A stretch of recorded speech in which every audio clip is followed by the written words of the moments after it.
Hi guys, welcome back to my channel. Today I have for you a tutorial for a very delicate bridal stamped manicure. The list of all the products that I have used to create this look will be given in the description box below. Let's begin. Begin by painting your nails with 2 coats of a pastel yellow nail polish. When the nail polish is completely dry, stamp your image onto your ring and middle finger nails.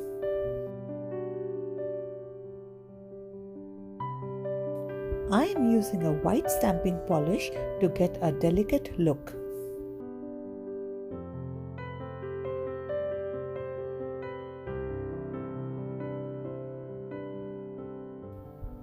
After stamping, apply some fast-drying top coat on all your nails.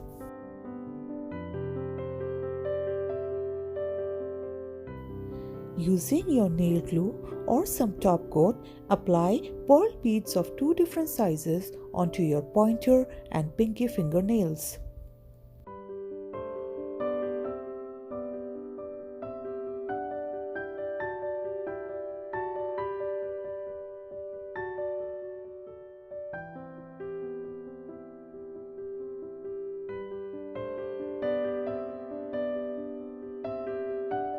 And you're done. Your bridal stamped nails are ready. I hope you enjoyed this tutorial. If you did, please remember to like, comment and share this video. Also, please subscribe to my YouTube channel and follow me on Instagram. Until next time, take care and I will see you soon. Bye.